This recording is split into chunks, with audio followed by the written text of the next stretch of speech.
Je suis devant la mairie de Saint-Pathu et j'ai rendez-vous avec le maire Jean-Benoît Peinturier qui va expliquer tout ce qui s'est passé au conseil municipal du 4 avril et ce qui est en train de se passer actuellement, à savoir que il y a eu le refus du budget. Le conseil municipal n'a pas pu voter le budget. Des adjoints ont démissionné, le premier adjoint et une autre adjointe, et puis des conseillers municipaux ont démissionné aussi.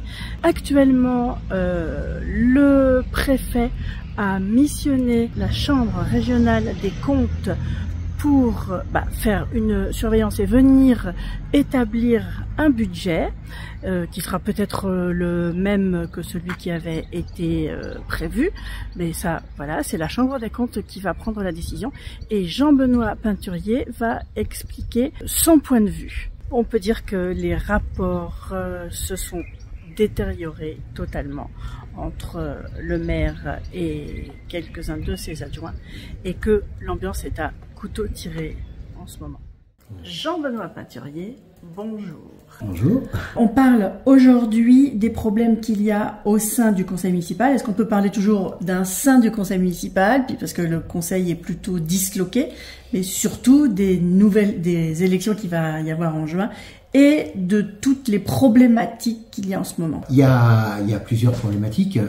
La première est venue des investissements qu'on souhaitait faire sur la commune et qu'on avait promis à nos habitants depuis un moment, en particulier celui du terrain de foot synthétique. Oui, puisque le budget n'a pas été voté. Voilà, alors c'est une des conséquences en fait, c'est que cette année enfin nous avions les financements et l'ensemble des subventions nous permettant de pouvoir prétendre à pouvoir le construire. Donc on a présenté un budget avec le financement clair, net, précis dessus. Enfin voilà. Ça c'était le 4 avril. C'était le 4 avril. En interne, un petit peu avant cela, il y avait eu, comme un choc à l'intérieur du conseil où à l'occasion d'une réunion. Voilà, à l'occasion d'une réunion où parmi mes plus proches collaborateurs, en particulier mon premier adjoint en finance, Thierry Lemaire, qui à cette époque-là était encore mon ami depuis au moins une quinzaine d'années, peut-être même un peu plus, et qui a la main sur les finances depuis le début. Il était comptable de formation, donc je l'avais mis là-dessus. Il s'était formé les premières années à la comptabilité administrative, qui n'est pas tout à fait quand même la même que la comptabilité privée, bien qu'aujourd'hui on soit en train de les rapprocher en modifiant le système en mairie. Mais voilà, donc il avait mon entière confiance et l'intégralité de ma confiance sur les finances, qu'il gérait vraiment d'une main de maître. Enfin, on n'a jamais eu de problème d'équilibre de budget, on a toujours réussi à mettre de l'argent de côté, enfin voilà, même parmi les crises, etc. D'ailleurs, ces 3 dernières années, à la sortie du Covid, où ça avait été un peu compliqué pour tout le monde, on a mis, ces 3 dernières années, on a 3 bons rendus de la DGFiP, puisqu'on a un conseiller qui nous suit. La DGFiP, c'est les finances publiques, c'est le trésor public, c'est la direction générale des finances publiques. Qui regarde quand même ce qu'on fait, qui donne des conseils. Donc il y a 2 ans, 3 ans, on avait été obligé d'augmenter les impôts. Ça nous avait été conseillé par la DGFiP parce qu'effectivement, après 15 ans, 14 ans de non-augmentation, avec l'inflation, etc., au bout d'un moment, quand vous avez beaucoup de services à la population, il faut avoir les recettes qui vont en face pour que ça fonctionne. Donc ça avait été compliqué en interne de faire accepter à l'équipe, mais Thierry l'avait défendu bien. Enfin voilà, il n'y avait pas de problème. Il n'y avait pas de problème, sans souci. Donc ma surprise a été d'autant plus grande que j'ai été accusé de tous les maux, en particulier de taper dans la caisse, d'avoir des apparts à mon nom, enfin bref, d'avoir magouillé, entre guillemets, si je peux me permettre ces termes-là, avec les différents prestataires de la commune. Ce qui m'interpelle aujourd'hui et qui me pose question, c'est qu'en fait, le démarrage de cette problématique et de ce clash, on ne va pas dire que ce soit le terrain de foot synthétique, c'est le contrôle de la Chambre régionale des comptes sur nos comptes que l'on a eu cette année. Alors, il faut quand même savoir que la Chambre régionale des comptes contrôle les communes régulièrement. Meaux a été contrôlé, d'ailleurs depuis qu'on est élu 2 fois, parce que les grosses communes sont plus souvent contrôlées, les petites pas trop. Nous, ça fait 15 ans qu'on est en place, on n'avait jamais été contrôlés, et l'équipe qui était là avant, celle de Stéphane, ils avaient 9 ans, et en 9 ans, ils n'avaient jamais été contrôlés non plus. Donc ça veut dire que ça faisait plus de 20 ans que la commune de Saint-Pathus n'avait pas été contrôlée par la Chambre régionale des comptes. C'est une des 50 premières communes du département en nombre d'habitants. Moi, je savais pertinemment, et je l'avais dit aux équipes bien avant d'ailleurs, en disant ça va nous arriver. Mais c'est pas grave, parce que de toute façon, nos comptes sont clairs, nets, précis. Alors après, il y a des choix, il y a des options qui sont faites, mais sur la transparence et la légalité du fonctionnement et l'équilibre du budget, il n'y a aucun problème. Alors, personne n'est parfait, hein. Attention, on va dire oui, il y a peut-être des fois des marchés publics où on n'a pas pris une décision du maire alors qu'il aurait fallu le faire. Il y a des fois où quand on demande des devis sur des sommes où on n'a pas besoin de faire des marchés, il n'y a pas d'entreprise qui vous répond, donc vous avez qu'un seul devis. Donc on va avoir des petites réflexions comme ça en disant voilà, globalement c'est bien géré, c'est bien ce qu'il faut, etc. Faites attention là-dessus, faites un peu plus attention au marché public, parce que ça c'est quelque chose qui est tellement compliqué que jamais aucune commune n'a marché public parfait, rien à dire. Ça n'existe pas. D'ailleurs, les contrôles de la Chambre régionale des comptes sont très utiles pour ça, parce que de temps en temps, ils repointent le doigt sur des petites choses qu'on ne fait pas forcément bien, ou qu'on a mal interprétées, ou qu'on changeait depuis qu'on avait fait avant, on a refait pareil alors que la loi change. Bref, on s'attend à avoir des petites... Voilà, mais c'est normal, et comme tout le monde, j'invite les gens à aller regarder les comptes rendus, puisqu'ils sont publics, de toutes les communes qui ont eu un contrôle de la Chambre régionale des comptes, où, tiens, on a mis le doigt là-dessus, les cartes essence, les téléphones portables, c'est toutes ces petites choses-là, et c'est normal. J'ai pas de souci avec, et si on a des demandes pour attention, faites comme ci ou faites comme ça, mais bien évidemment qu'on s'y pliera, voilà, c'est la règle, j'ai pas de souci là-dessus. Donc ce contrôle, pour moi, il était attendu, et c'est un peu le déclencheur des foudres. Donc ça, le contrôle, il a eu lieu en début d'année. Il est en cours. Ah, il est toujours en cours. Il est toujours en cours. Alors je pense que les événements l'ont ralenti et l'ont freiné, puisque normalement dans l'étape, je vais avoir tout début avril, moi, un premier entretien sur le retour, où je pouvais faire des remarques, et puis après ça partait au jugement, parce que c'est un jugement de la Chambre, hein, avec normalement c'était début juin, un courrier, enfin un rapport sur lequel là j'avais un mois pour répondre et qui devait être publié après avec mes réponses. Voilà. Donc je pense qu'on est un peu en stand-by avec la situation, ce qui s'est passé, puisque donc le non-vote du budget a conduit le préfet, et c'est normal, c'est la loi, au 15 avril à constater que la commune n'avait pas de budget voté, et donc saisir la Chambre régionale des comptes pour établir un budget. Bon.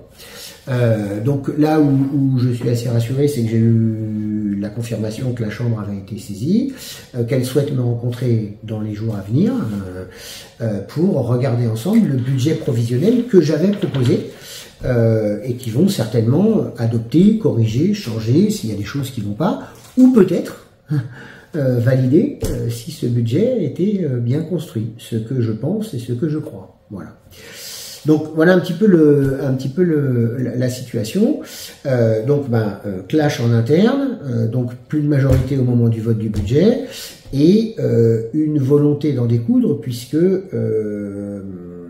juste après le vote du budget, ils ont attendu quelques jours, et tous les anciens de mon équipe qui avaient fait chuter ça ont démissionné du conseil. Ces démissions ont entraîné le fait qu'on se retrouve en dessous des 2/3. Ça fait combien de démissions ?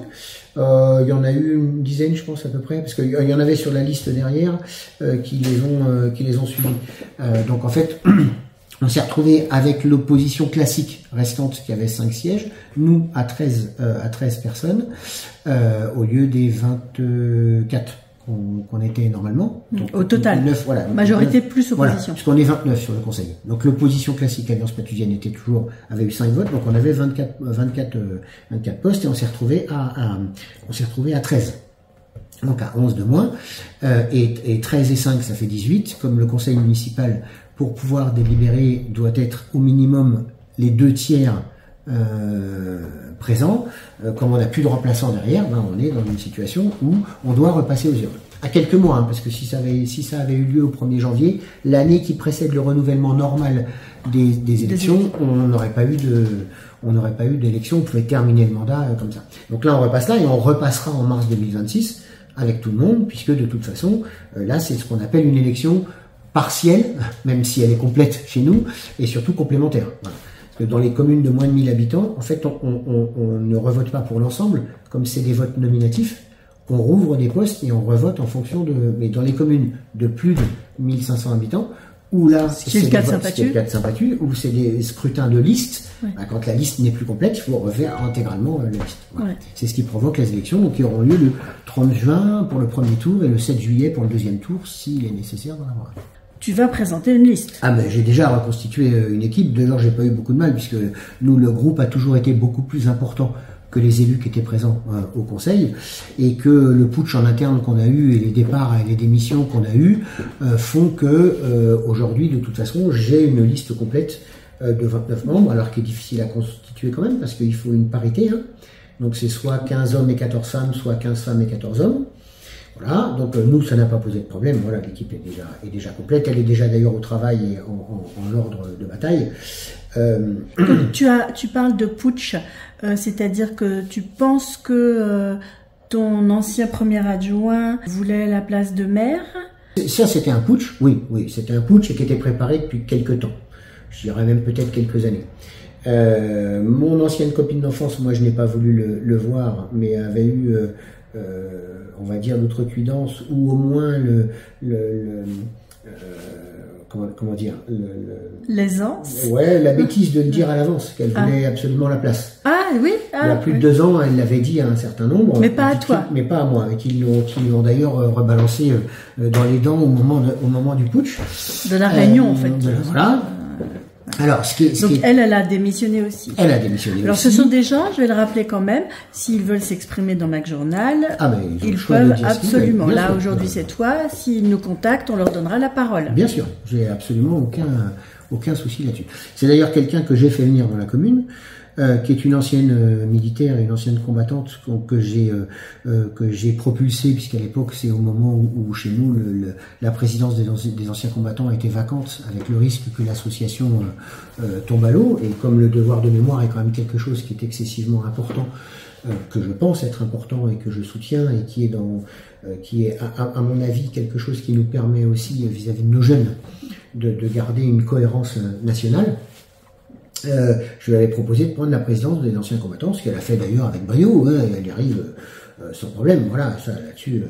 T'as pas eu de regret là-dessus? Non, j'ai rien à redire dessus, j'ai pas de regret là-dessus. Je pense que les anciens combattants de la commune sont très contentes d'avoir une présidente. Après, ce qui me gêne un peu plus, c'est qu'aujourd'hui l'attitude ne me paraît pas en adéquation avec l'engagement. Et donc, elle s'est ouvertement rangée du côté. Ah oui, mais ils sont un aigle à 2 têtes, donc on ne sait pas qui sera la tête de liste ou qui ne le sera pas. Peut-être qu'ils sont même en train de se bagarrer là-dessus, je ne sais pas. Ce sera à eux de nous le dire après.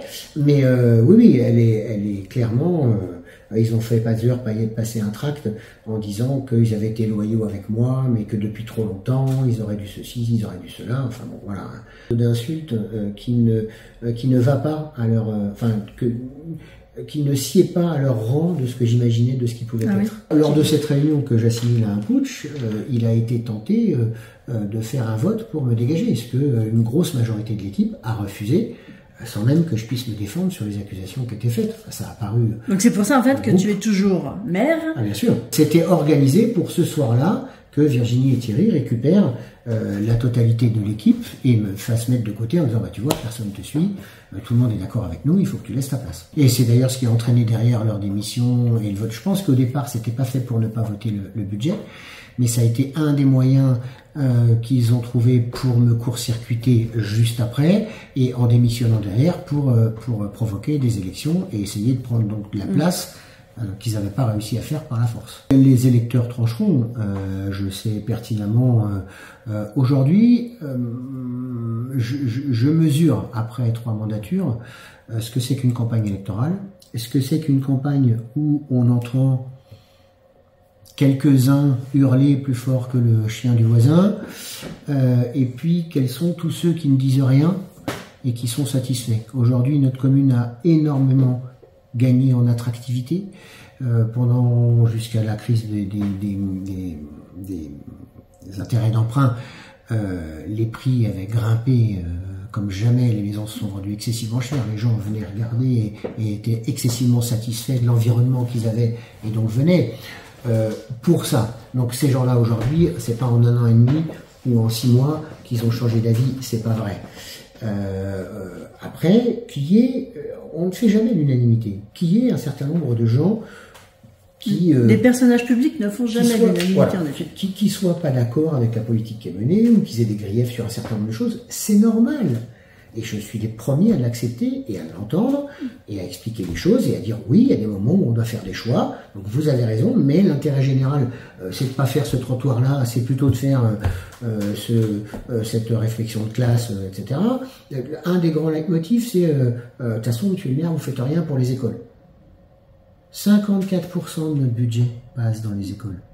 Un budget de 6 millions, on a plus de 3 millions d'euros. Avec les payes des personnels, bien sûr, mais on a quand même plus de la moitié du budget. Les payes des personnels, mais les instituts, ils sont pas, enfin les non, on parle pas des instituts, on parle des ATSEM, des animateurs. Bah oui, voilà. Tout ce qui tourne autour des écoles, c'est 54% du budget. 54% du budget. C'est énorme. Il n'y a aucun autre domaine. L'agrandissement de la cantine, il y a un centre de loisirs maternel qui est prévu. Oui, c'est ça.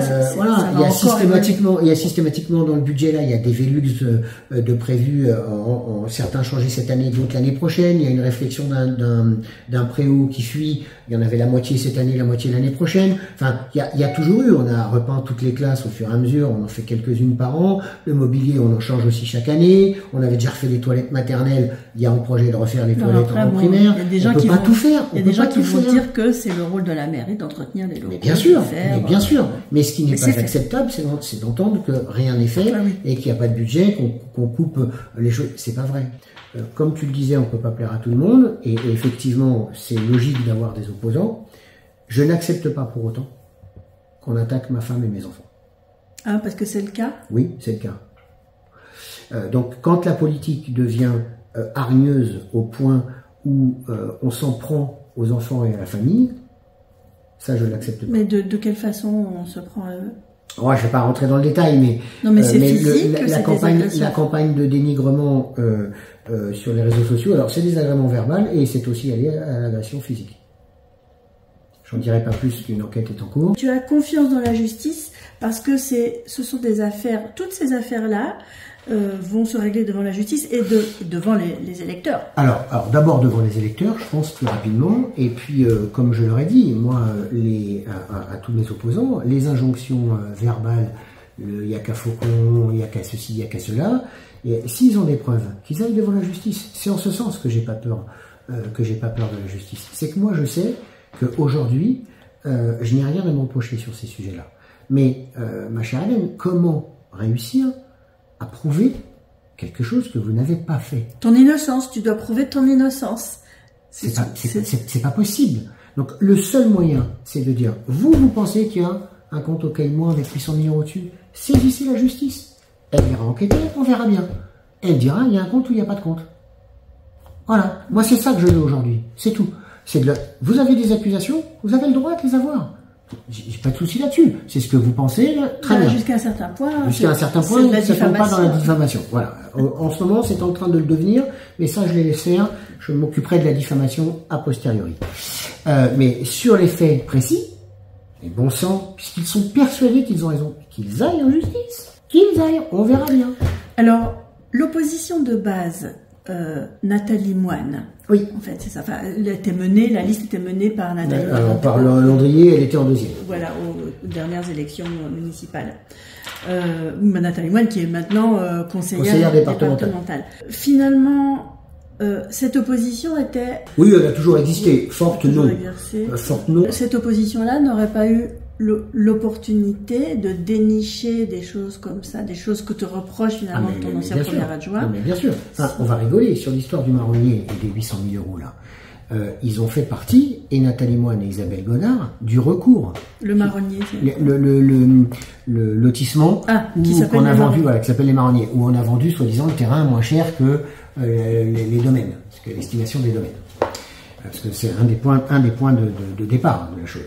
Les domaines l'ont estimé à 1,2 million, on a vendu 600 000. Mais parce que l'estimation des domaines était délirante, était démesurée à 200 euros du mètre carré aujourd'hui, contre 100 euros au prix où on a vendu. Le prix du marché est à 100 euros. D'ailleurs, on fait un calcul rapide. Les terrains de 280 mètres carrés, ça fait 25 000 euros le prix qu'on a vendu le terrain. Vous rajoutez entre 37 et 40 000 euros de routes, d'assainissement, d'électricité, de machin, etc. Donc vous êtes pratiquement à 65, vous rajoutez les frais de commercialisation 7-8, la marge du promoteur, vous êtes à 100 000, il les vendait 126 000 hors taxe, c'est 20% de TVA, voilà. Donc on est, c'est d'une simplicité à comprendre, c'est qu'on aurait voulu lui vendre 900 000, il nous les aurait pas achetés. Un bien immobilier ne vaut que le prix que la valeur du marché. Exactement. Donc dire, on est passé à côté d'1,2 million, non. On aurait toujours notre change, on aurait toujours notre papier avec marqué 1,2 million, mais on n'aurait pas touché l'argent et on l'aurait pas vendu. Voilà, c'est aussi simple que ça. Donc tout cela a été fait, les délibérations ont été prises, ils les ont votées les délibérations. Hein. Parce que c'était il y a 1 an et demi, 2 ans, ce truc-là, avec le temps du recours. J'ai des écrits d'échanges entre Thierry Lemaire, Virginie Poulizac et Madame Godard sur les justifications du PLU et les justifications de la vente de ces terrains. À l'époque, ils étaient dans notre équipe, et puis aujourd'hui, hop, ça Madame Godard, c'est qui? Madame Godard, c'est une des Godard. C'est une des dames qui était avec Nathalie Moine, de la liste Alliance Pathusienne, qui est montée au Conseil aussi par. Donc, cette opposition-là ne se range pas du côté de la nouvelle opposition, qui n'est plus d'opposition. C'est une situation qui me serait tout à fait favorable, c'est qu'ils se mettent ensemble. Parce que, alors là, ça montrerait, mais je ne crois pas, parce qu'il y a quelques écrits de Madame Godard sur les réseaux sociaux qui dit mais nous on est l'opposition depuis 15 ans, ce qui est vrai d'ailleurs, oui. Alors que les autres ils ont tout voté avec machin, hors de question au moment de récupérer la place qu'ils viennent avec nous. Donc je ne suis pas sûr que du côté Alliance Pathusienne on veut s'allier. Je sais de sources sûres en interne que Thierry Lemaire a dit que de toute façon il serait prêt à s'allier avec Alliance Pathusienne, avec Nathalie Moine, sur qui il a craché depuis 15 ans, que c'était une incapable au moment des budgets, etc., etc.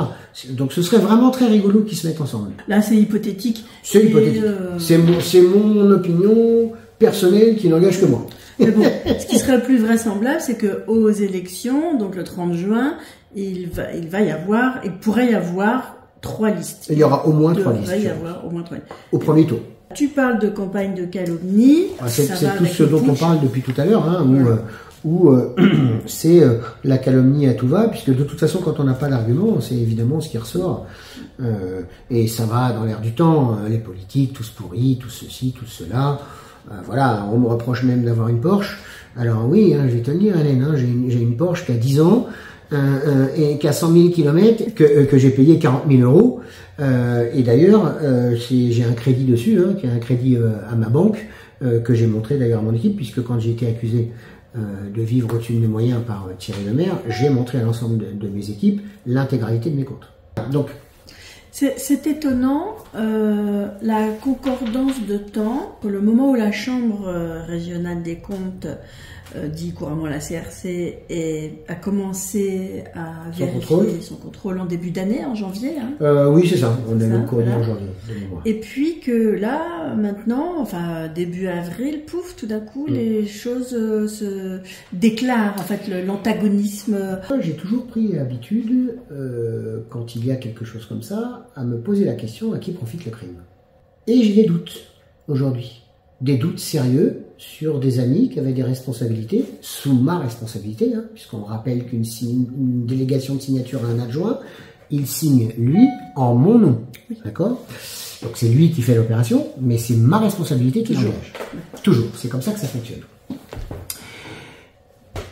Comment imaginer que un ami, adjoint en finance depuis 15 ans, s'enfuit toutes jambes et à toute vitesse au moment où il y a un contrôle de la CRC?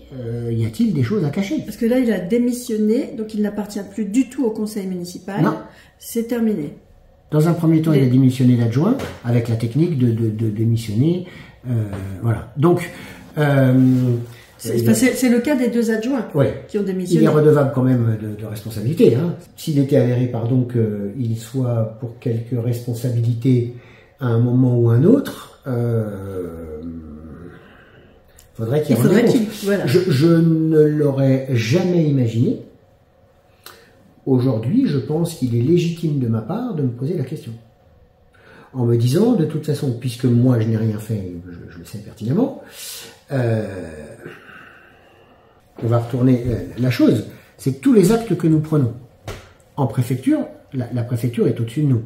Et il y a un service en préfecture qui s'appelle le contrôle de la légalité, qui est censé regarder l'intégralité de nos actes est censée nous demander de nous mettre en conformité tout au long de l'année, tout le temps, sans que on attende d'avoir un contrôle de la Chambre régionale des comptes. Donc sur les actes, par exemple, sur les marchés publics, quand on envoie un paiement à la trésorerie paye. Elle nous demande l'acte de marché qui l'autorise à payer une dépense qu'on a effectuée. Donc ce contrôle, il est déjà fait en grande partie tout au long de l'année. Si on devait s'apercevoir que les choses qu'on avait faites n'étaient pas légales, très bien. Pourquoi sur des marchés publics, la DGFiP par exemple les paye depuis des années? On peut légitimement se poser la question. Alors, est-ce qu'il y a un vrai contrôle ou est-ce que c'est simplement un peu du picking de temps en temps et puis on laisse passer tous les actes? Et auquel cas, je peux vous assurer qu'il y a des plus petites communes avec moins, sans forcément de moyens financiers, avec moins de technicité dans les agents, puisque une commune à côté où la secrétaire elle fait l'urba, les ressources humaines, la compta et le machin, où moi j'ai 4 personnes différentes qui sont des A, des B, des gens qui partent en formation régulièrement et compagnie, qui se tiennent à jour, etc.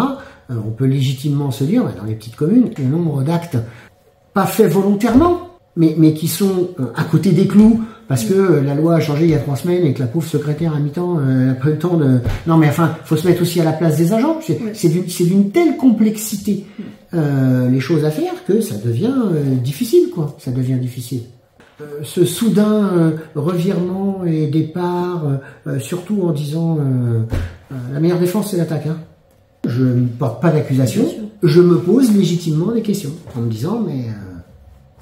On m'a toujours appris, quand il y a un problème, à qui profite le problème?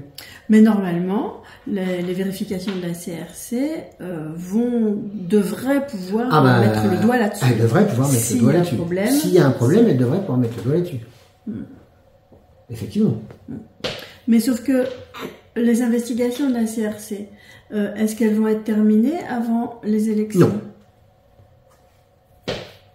Voilà, donc, et ça, c'est pas très normal. C'est pour ça que j'avais demandé au sous-préfet que les élections soient repoussées en septembre, pour que le contrôle de la CNC puisse se faire. Après, la loi ne le permet pas, puisque ça part de la dernière démission qui enclenche la carence, où dans les 3 mois, il faut avoir organisé le scrutin. Donc, la loi, c'est la loi. J'ai juste posé la question de savoir si c'était possible à décaler, parce qu'en plus, en début de vacances, j'avais aussi bien peur, autant pour moi que pour mes futurs adversaires, qu'il y ait une partie de la population qui soit pas là et qui puisse pas choisir.